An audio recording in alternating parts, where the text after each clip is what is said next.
हसन साहब, एक TV report के मुताबिक साबिक वज़ीर आला पंजाब उस्मान बुज़दार के पास 2018 में 7,62,000 के असासे थे। 2024 में असासों की मिल्कियत 55 करोड़ हो गई, जबकि हज़ारों कनाल अराजी की मार्केट वैल्यू 4 अरब के करीब है। वसीम अकरम प्लस 5 साल में लखपति से अरबपति बन गए हैं। आईजीज और डीसी से तबादलों के लिए रिश्वत लेने का भी इंकशाफ बुज़दार ने फरागोगी और ताहिर रशीद के जरिए घपले किए। इनमें से एक भी बात नहीं है सिवाय एक बात के। मरियम, सारी घिसी पिटी बातों का इसमें एक बात मेरे लिए बहुत हैरान कुन है कि लखपति से सिर्फ अरबपति, ये कम से कम खरबपति है। कि याद ना, ये एंटेना नहीं होता नजर आ रहा होता, पूरी की पूरी सबमरीन आबदोस पानी के नीचे होती है। ये हमारे बाकी हुक्मरानों का भी यही हाल है, ये याद रखना। अरबपति तो आंखें देखो, पहले लखपति थे ये। अच्छा, मैं बचपन से ये तमाशा देख रहा हूँ। मैंने एक ज़माने में कहा भी था, मैंने कहा करोड़ गया, चूँकि आई हैव क्रॉस्ड, वो 1 करोड़ गया। अच्छा, बचपन में 7 लाख एक फिल्म बनी थी, कहते फलाना लखपति। अब तो आंखें बंद करके पत्थर मारो, या किसी लखपति को लगेगा या किसी कुत्ते को लगेगा। 7 लाख ब्लॉकबस्टर अपने वक्त की फिल्म थी। फिर लाख रोल गया, टके टोकरी हो गया लाख, फिर करोड़, अब अरब टके टोकरी होने जा रहा है। तो अगर आप मुझे ये सेल करने की कोशिश कर रहे हो कि ये बुज़दार जो है वो अरबपति है, तो I am sorry, I am not prepare to buy this. इतनी देर में खरबपति ना हो बंदा, ये कैसे हो सकता है? ये देख नहीं रहा अपने इर्द गिर्द, मेरा पड़ोस है, और जाने दो खुदा का खौफ। अच्छा, ये जो जायदादें, जो कमाई आपने बताई है, ये शायद 1 आध 2 4 6 महीने की हो। सही। और बात सुनो, सच्ची बात बताऊं, मुझे वो मेरा अपना हाल धोबी के कुत्ते वाला है। मैं कभी इधर जाता हूं, कभी उधर जाता हूं, खुद कह रहा हूं। वो क्या धोबी का कुत्ता क्या है, घर का ना घाट का। मुल्क छोड़ना ना छोड़ना, इसके दरमियान मैं पेंडुलम की तरह फिर रहा हूँ। अच्छा, इसी तरह मैं ये पीटीआई का जब मैं सोचता हूँ, मुझे ये समझ नहीं आती कि वो बंदा बेचारा नाहल भी था, रज के अनपढ़ भी था, जाहिल भी था, करप्ट भी था, उसका कोई तजर्बा भी नहीं था। ये किस चक्कर में उसको चिपकाए रखा? वो परवरदिगार, हमारे दीन में कहाँ है तावीज़ गंडे और फलां ये वो अजीबो गरीब। मैंने उस दिन भी आपके प्रोग्राम में कहा कि वो नजुमन तो नजुमी बिठाए हुए हैं ऊपर, चुके ये बिकता है, फजूल बात है। अच्छा, मैं चेयरमैन पीटीआई के लिए पता नहीं, कानून की अपनी दुनिया है, सियाने लोग होते हैं, इनके अपने कानून और अपनी शिकें और इतने दफात तो फलाना ये वो। इमरान को उम्र कैद की सजा देने के लिए एक जुर्म काफ़ी है, पंजाब जैसे सूबे पे उस्मान बुज़दार को मुसल्लत रखना दयानतदारी से। मैं तब भी इसको अजीबो गरीब नाम दिया करता था, लेकिन क्या करें यार, कुछ भी नहीं, सब ढोंग है, तमाशा है। हमारे बांग्लादेश से लेके बरादर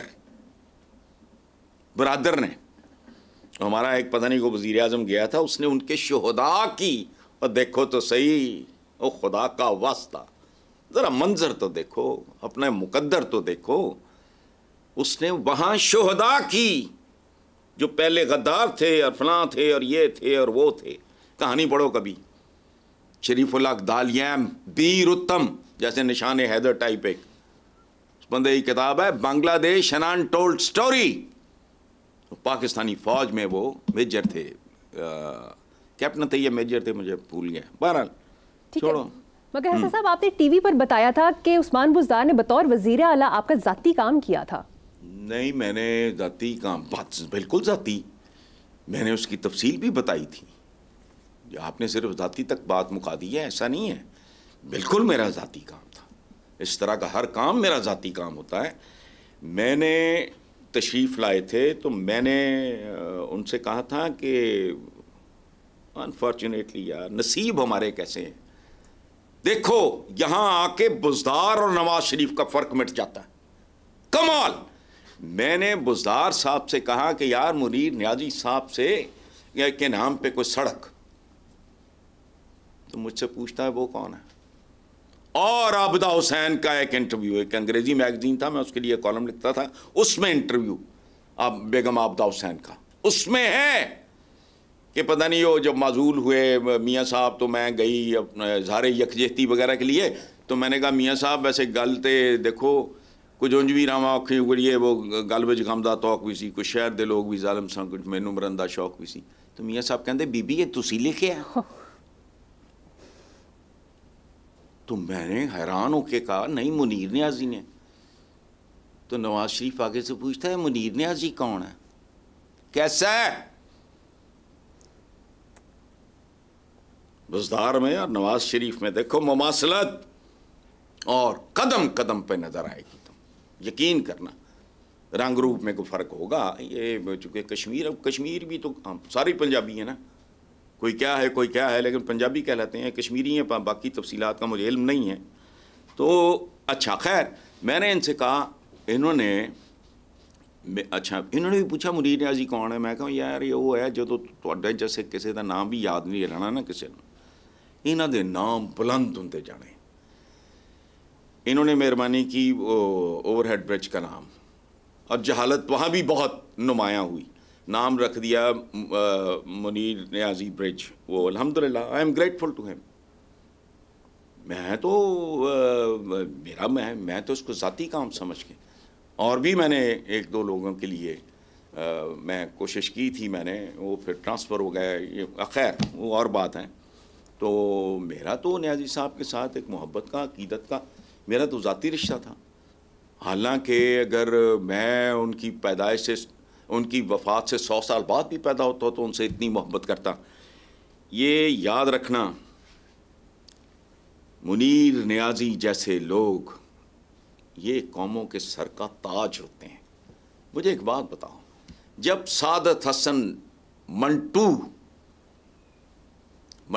करते फिरते हैं, मंटू है जैसे 1 2, ये मैंने कहाँ पढ़ा, ये भी ये जो अपना आबिद हसन मंटो नहीं, बहुत बड़े लॉयर हैं, उनकी आप बीती है जिसमें उन्होंने ये लिखा है कि मंटू साहब ने ये खुद कहा था, जैसे अंग्रेज़ी में 1 2 होता है इस तरह मंटू होता है। खैर, जब मंटू साहब इस शहर की सड़कों पे भूखे प्यासे यानी बहुत नासूदा ज़िंदगी गुजार रहे थे, तब इस्लामी जमहूरिया पाकिस्तान का हुक्मरान कौन था बताओ? कौन वजीर आजम था, कौन सदर था, बताएं मुझे। चीफ सेक्रेटरी पंजाब कौन था, आईजी पंजाब कौन था? ये लोग नहीं होते पहचान। मुनीर न्याजी साहब जैसे लोग देखो जवानी में मर गए। मंटू साहब मैं आज जिक्र कर रहा हूँ, उन पे मूवीज़ बन रही हैं, उन पे पता नहीं क्या क्या कुछ लिखा जा रहा है, नस्लें परवान चढ़ रही हैं। और कमाल ये है कि जो बच्चे उर्दू के नज़दीक से नहीं गुजरते वो भी मंटू साहब को ढूंढते हैं, सुना है कि यार ये क्या बला है। ये कौमों के सर के ताज होते हैं। हमारे ताज कौन से हैं? गामे माजे, टुटे पजे, पहलवान कन टुटे, इनकी कोई जिंदगी नहीं है। ये नासिर काज़मी, ये अहमद अदीम कासमी, ये मुनीर न्याजी, ये हमारा असासा है। सो मेरा ज़ाती काम था, बिल्कुल था, और मैं उनके लिए शुक्रगुजार हूँ। आपने जब सुना होगा, उसके अलावा भी मैंने कई जगह पे कहा कि एक वो नेकी और मेहरबानी मेरे साथ ज़ाती, कायक अपनी जगह पे। चलें ठीक है साहब, मुझे यहाँ पर एक ब्रेक लेनी है, देखते रहिए black and white. Welcome back. Hasan साहब, अखबारी खबर के मुताबिक मिसकंडक्ट के इल्ज़ाम पर जस्टिस मज़ाहिर नकवी ने इस्तीफ़ा देकर पेंशन बचा ली। यार ज़िंदगी में बचाने वाली चीज़ होती है इज्जत और साख। ये पेंशनें पुंशनें पता नहीं क्या है, इम्पोर्टेंट होती है, मनी इज़ इम्पोर्टेंट। और ये भी बहुत बड़ा एक गलत फहमी है मुसलमानों में कि मुसलमान को भूखा नंगा होना चाहिए। कत्ल नहीं, मुसलमान को मुतमव्वल होना चाहिए। He should work hard for this. हजरत उस्मान गनी ज़ुन्नूरैन, 2 नूरों वाले, क्या है उनको कितनी मोहब्बत से गनी गनी कौन होगा? जिसके पास अपनी ज़रूरियात से कुछ ज़्यादा होगा तो वो डेफिनेटली कोई कम करेगा, कुछ ज़्यादा करेगा, लेकिन जिसको अल्लाह ने रिस्क दिया होगा कुशादा, वो शेयर करेगा। सो ये हमारे यहाँ गलत कि जी वो बड़ा जी वो सूफ तो सूफी तो फलाना, बिल्कुल नहीं। इबादत है रिस्क के हलाल कमाना और ये सारा। अच्छा, अब ये रह गए। अच्छा, हमारे एक और भी हैं जो आने वाले दिनों में वो चीफ जस्टिस होने जा रहे थे, वो भी छोड़ गए, तो रौनक लगी हुई है। बस एक एक्शन थ्रिल कॉमेडी से भरपूर फिल्म है। अल्लाह पाकिस्तान को नज़र बद से बचाए और ये सिलसिले जारी रहें। मज़हर साहब पता नहीं कोई और होता और तरह का बंदा होता तो आखिरी पेशी तक लड़ता।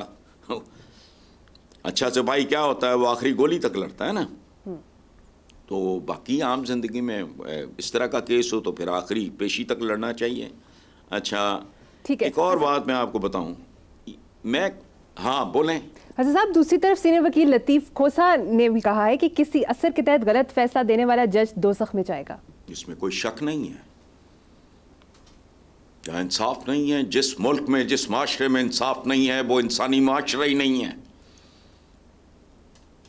और ये सेकंड वर्ल्ड वॉर, मैं नहीं वो कोट करना चाहता कि वो चर्चिल ने क्या कहा था, वो जानवरों हैवानों का माशरा है, माइट इज राइट का माशरा है।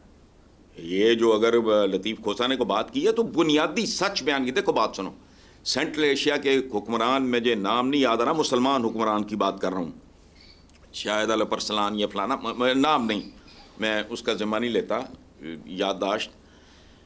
छोटी सी बात सुनो, एक काजी ने, एक मुंसिफ ने हराम खाया और गलत फैसला दिया या दबाव में दिया,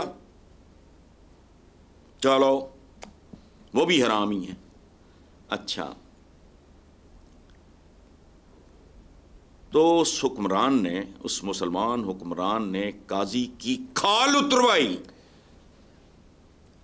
और फिर वो खाल सुखाने सुखूने के बाद एक मसनद पे जड़ी गई और उस पे उसके पढ़े लिखे जो काजी ज़ाहिर है वो पढ़ा लिखा तो बंदा था, वो औलाद भी पढ़ी लिखी थी, बड़े बेटे को वहां बिठा दिया, इस मसनद पे बैठ